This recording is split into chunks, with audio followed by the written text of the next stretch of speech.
Chair now recognizes our Majority Whip, Representative Emmer from Minnesota. Thank you, Chairman Comer, and actually thank you, Governor Walz and Attorney General Ellison, for appearing before the committee today.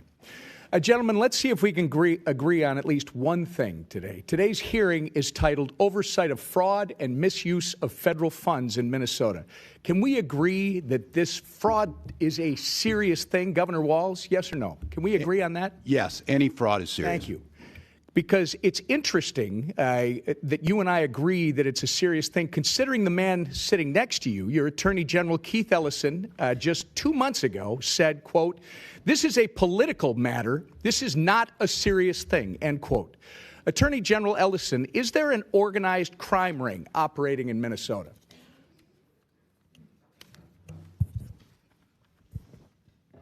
I'll answer for you, sir. Governor Walz believes there is an active crime ring in our state. In October, the governor said, quote, "We've got an organized crime ring in Minnesota. I think it's been going on for years."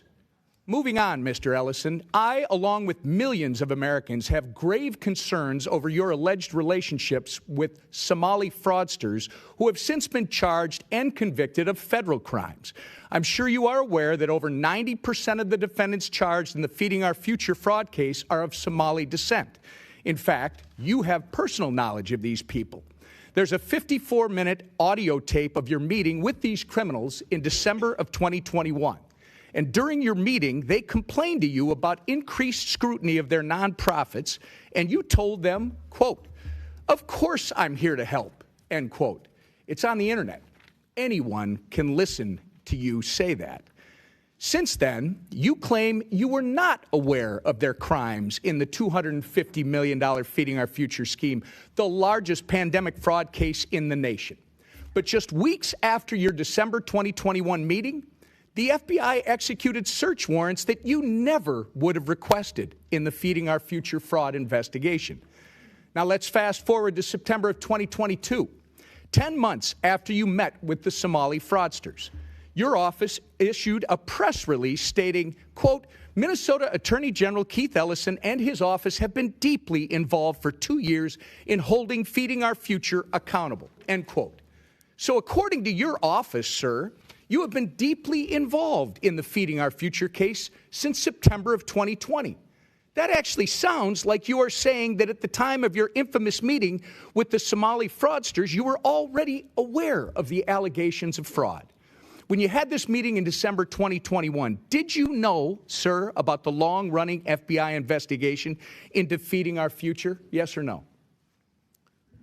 Mr. Chairman, Representative Emmer. Reclaiming my time. When did you personally become aware of the FBI investigation? That's all I'm asking. Representative Emmer, as you know, I have addressed this issue many times. All right. Reclaiming my time. In that same meeting with the fraudsters, Mr. Attorney General, you took aim at the Minnesota Department of Education. You stated that the Minnesota Department of Education had fought the nonprofit in very disgusting ways, in a very racist, xenophobic, and Islamophobic manner. You actually asked for the names of all these folks who are just hung up and offered to call the Minnesota Department of Education to, quote, demand some explanations. We now know that when you made these comments, the Biden DOJ was working with the Minnesota Department of Education and that their work exposed the massive fraud ring. Pretty bad look for you, sir. Either you were oblivious to what was going on under your nose, or worse, you were trying to obstruct the work of the Minnesota Department of Education. So I can see the time is getting short. Mr. Chairman, we are left with two questions. One, what did Governor Walz and Keith Ellison know about the fraud? And two, when did they actually know it? I would suggest that if they do not give direct and truthful answers to both these questions at this hearing, then they both need to be put under oath in a deposition. This is a serious thing, Mr. Attorney General.